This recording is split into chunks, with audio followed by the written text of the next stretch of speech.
कोई पत्थर ऊर्ध्वाधर दिशा में ऊपर की ओर 40 मीटर पर सेकंड के वेग से, प्रारंभिक वेग से ऊपर फेंका जाता है। ऐसे करके ऊपर फेंकते हो कि नहीं, फेंका जाता है। ठीक है, जी का मान यहाँ 10 मीटर पर सेकंड स्क्वायर लेना है।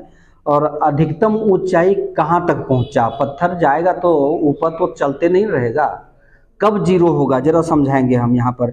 नेट विस्थापन और पत्थर द्वारा चली गई कुल दूरी कितनी होगी।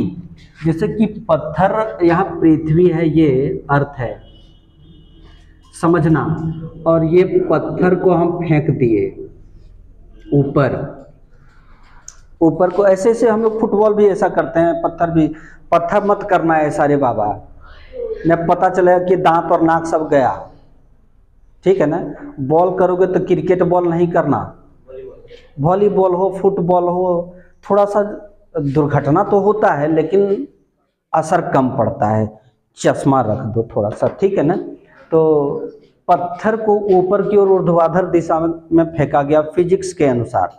ठीक है, इसका जो प्रारंभिक वेग जो दिया हुआ है ना u, इसका u जो दिया हुआ है u, प्रारंभिक वेग 40 मीटर पर सेकंड के वेग से फेंका गया, 40 मीटर पर सेकंड के वेग से फेंका गया। तो इसमें जो g काम कर रहा है वो -10 मीटर पर सेकंड स्क्वायर क्यों दिए हम, क्योंकि पत्थर ऊपर जा रहा है और गुरुत्वाकर्षण बल जो लगेगा वो नीचे की ओर लगेगा, तो गुरुत्वीय त्वरण नीचे की ओर कार्य करता है ना।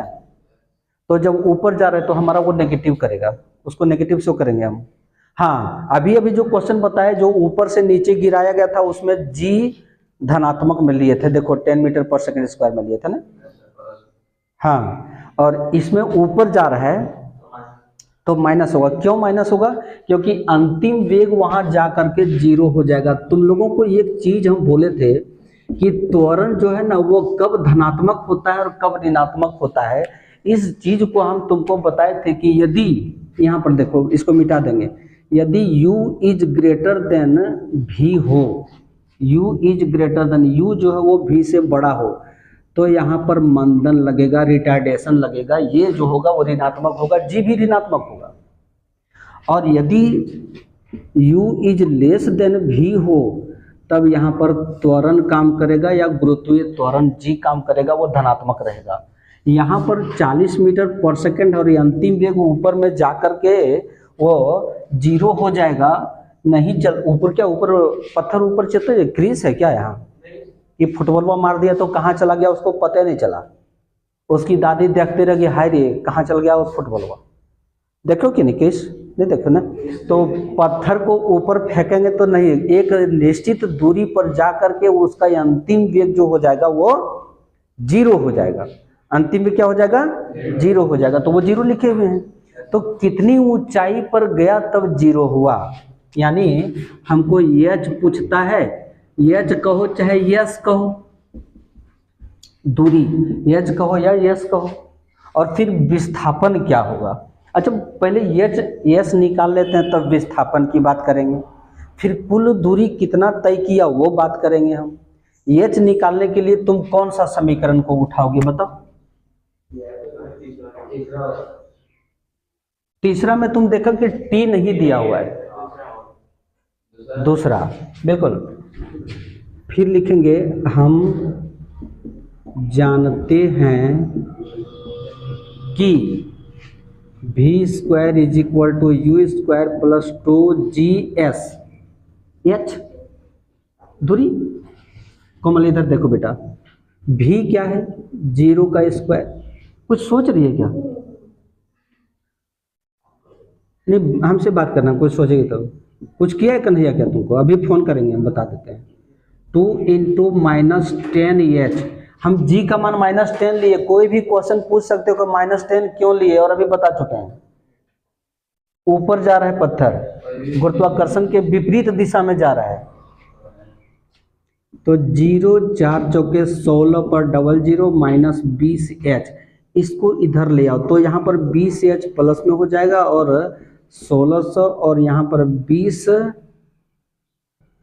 80 नहीं सही कटाए हैं ना, 80 मीटर हो जाएगा ऊंचाई, माने ऊंचाई क्या हो जाएगा, ऊंचाई 80 मीटर हो जाएगा। अब रह गया विस्थापन, ठीक है। विस्थापन किसे कहते हैं? प्रारंभिक वेग और प्रारंभिक बिंदु और अंतिम बिंदु के बीच की दूरी को विस्थापन कहते हैं, न्यूनतम दूरी को। तो पत्थर यहाँ से ऊपर गया पत्थर और ऊपर से फिर यहीं आया, मैंने जहां से चला था फिर वहीं आया, तो दोनों स्थानों के बीच की दूरी क्या हो गया? 0 हो गया। तो यह हो गया विस्थापन शून्य। विस्थापन शून्य क्यों हुआ, कोई बताओ? उसी बिंदु पर आकर के रुक गया। तो प्रारंभिक बिंदु और अंतिम बिंदु के बीच की दूरी तो रहा नहीं, ठीक है ना। जब परपेंडिकुलर गया है वस्तु तो परपेंडिकुलर नीचे आएगा। एक ऐसा युक्ति हो जो पत्थर को हम लंबवत ऊपर फेंक रहे हैं, तो जहां से वो फेंके फिर वहीं पर आकर के रुकेगा। यदि एक सिक्का को ऐसे उछाले तो फिर यहीं पर आ जाएगा, अगर तरीके से उछालेंगे तब नहीं। और अगर यहाँ उठ के देहात है, यहाँ उठ के तो नहीं आएगा उस तरह। तो उछालो फिर हाथ में आ जाएगा, हथेली पर आ जाएगा, तो विस्थापन 0। अब पत्थर द्वारा तय की गई कुल दूरी, पत्थर द्वारा तय की गई कुल दूरी गया कितना? 80 मीटर। तो वहां से फिर आएगा तो कितना आएगा? 80 आएगा।